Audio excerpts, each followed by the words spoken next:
Welcome back to the Smarktank Revolution, where we always kick out at two. We are your hosts. I'm Joey Business, and I am once again a new year accompanied by the benevolent, intelligent, extravagant, eloquent, the excellence of elocution himself, Mr. Donnie Wonderful. And yes, Happy New Year to all the smart tankers out there. That's right. And it is January 1st. It's day one. Day one. Of a new year. And also day one of a new gimmicky pay-per-view that the WWE cooked up for us to start the new year. And who doesn't like wrestling? But I digress. We'll touch on to that a little bit more. Yeah, we could. I mean, I thought that it was, WWE, they're not the only ones having a pay-per-view, actually. I think there's a boxing pay-per-view today too, and just New Year's Day is an interesting day to have any type of special or pay-per-views. Yeah. I mean, luckily it fell on a Saturday, but I'm assuming that people's New Year's Eve night is still going on right now. Yeah, if they're lucky and had more fun than I did, but no, it's really weird. This Saturday model of wrestling pay-per-view is, I don't know, it's very miss for me so far. Unless it's AEW, because you haven't had that type of reaction. That's true. AEW. That's true. What was the other WWE event last year that was on a Saturday? Oh, what was that? Other than night one of WrestleMania. No. I remember. It was like a one-off. I'm trying to think of what it was. Was it? It wasn't Extreme Rules, was it? No, it was. But it was something along those lines. It was like a really, just a throwaway pay-per-view. No, it wasn't Backlash. Hell in the Cell? Maybe. It was one of those. It was a summery pay-per-view. It was definitely in the summer at some point. Maybe it might even have been September. I don't know. But that just tells you how memorable it was. But, the history of WWE having pay-per-views on Saturday, like I said, is really spotty. But it goes back. I remember Royal Rumble 1994 was on a Saturday. Wow, I didn't know that. I do remember that. It was close, nearby here at the time, the Providence Civic Center. Wow. That was on a Saturday. But just like having your events on a Sunday, it's going to build the anticipation for the Raw show the next night. Yeah. We have an extra day to actually dissect this and dissect what we saw. And I can tell you guys now, there were audibles in this. There were audibles called. The whole thing, I feel, is an audible, to be honest. Like, the pay-per-view itself, the incarnation of it, this close to Royal Rumble, is really strange to me. And the Saturday. And, thinking of non-wrestling events, even when NFL's on a Saturday, it feels weird to me. It doesn't, like, the Patriots were on Saturday 2 Saturdays ago. It didn't grab me the same. It was like, Sunday's an event, like you look forward to it, family, friends, whatever, or just, the ritual of Sunday football. It's that day. Yeah. When you get Saturday, it's like, I don't know, it's just weird. It feels like NASCAR at times. It's just like thrown in or whatever. No disrespect to people who like NASCAR. I have to disclose that, of course.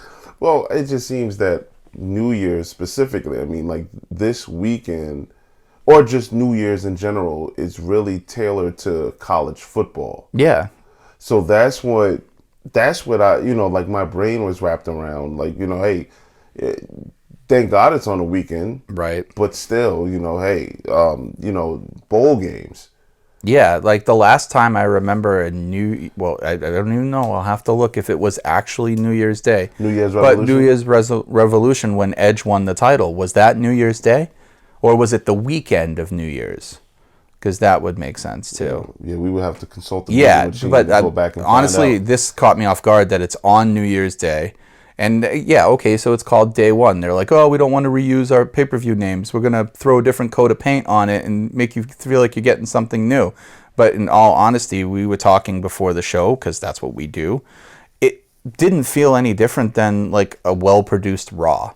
Yeah. Even the stage was small. Like the length of the walkway was short. It's the same. It was the same as it was. Yeah, it was brighter lights. That was it. That was all I noticed. So really, Royal Rumble and WrestleMania give us just visually a different set. Everything else, all the other pay-per-views are kind of the same. They're really interchangeable. I mean, obviously, they're going to change it with different lighting. So the Survivor Series logo is different than the SummerSlam logo. The big ones. But that's about it. And then you got Raw and SmackDown that look the same all the time. So I look for things like that. Something a unique set that fits the pay-per-view. But they have one every month. So I guess that's kind of too hard for them to actually come up with. Right. But I mean, I was thinking about this. Do they have one every single month? I feel like they have scaled back a little bit in the past 2 years. It's definitely scaled back from the 16 they were producing at one time. Yeah, when each brand had that was pay-per-view horrible. But I mean, December was supposed to be Hell in a Cell. I know they did without one, like Extreme Rules. I don't think there was an Extreme There Rules. wasn't that I remember. I don't think so. But no, like this whole pay-per-view to get started felt like an audible. Like there, former disclosure right up the jump. Roman Reigns tested positive for COVID. They gave you the disclaimer right at the beginning of the show that he will not be there tonight, and that was news to me. So we were surprised, which I wanted to be, but then they said, "Oh, we're going to make it a fatal 5-way with Brock Lesnar, and for Big E's title." And I was like, "Oh, I feel bad for Big E." Nothing against Lesnar. I mean, he is a mainstay. He's great and all, but like Big E is just really doing well and getting rolling and something different. And I liked it. And you had Lesnar contained on SmackDown, embroiled with Roman, because as we also discussed, the roster is really, really thin when it comes to marquee talent. Yeah. And we'll get into that. But so it was cool. Okay, we're going to get probably a title change, like at least something different. But the rest of the card, I'm looking at my writing down of the card and seeing this card on paper. Like, this is not a great card. This is a very average house show card. Yeah. Really, there's one match that, you wouldn't probably get at a house show, but other than that, it's a house show card. Well, yeah, I mean, we can speak on it in retrospect now because, the show is over. But going into it, Liv and Becky Lynch. Yeah, I was hyped for that. Very hyped. And we'll get to all of that. But there was some potential, and they put a lot of build into Edge and Miz. Yeah, almost the bulk of the build tonight was in Edge and Miz. But like, where the hell was Charlotte in the SmackDown title? Oh, my dog is even chiming in. Get over here. Come here. No, like, where was Charlotte in the SmackDown title? Like, I know that Toni Storm and her were in a feud, so that kind of got squashed or whatever. But the fact that they just didn't even have it was kind of stupid to me. It was like, what the hell? And then, and this is off topic. Yeah, but Toni Storm. Yeah, and that, speaking of stupid, like letting her go. I have been a big fan of Toni Storm. I've been calling her for like the past year and saying that she's going to come up and be a force. And she came up and they've treated her like crap. The feud was awful. She got no one-ups on Charlotte. She was made to look stupid. And the word is, I can't confirm, but the word is she asked for her release and WWE actually gave it to her, which is something they don't usually do. They usually make you ride it out or try to work with you or whatnot, but they gave it to her. So why would they with a very thin women's roster on SmackDown? Now, as you alluded to, as we started recording, that we did in fact go down the complete roster of men and women on both shows, and really noticed how thin it was. It's sad. And minus Toni Storm, I just want to read this. Minus Toni Storm, we have 1, 2, 3, 4, 5, 6, 7, 8, 9. We only have 10 women wrestlers, active wrestlers on the SmackDown roster. Okay, and how many are potential believable challengers to Charlotte Flair? Bayley. 1. Natalya. Okay, 2. Seen it. Sasha. Seen it. Naomi. That I'll take. Okay. Shayna Baszler. Seen it.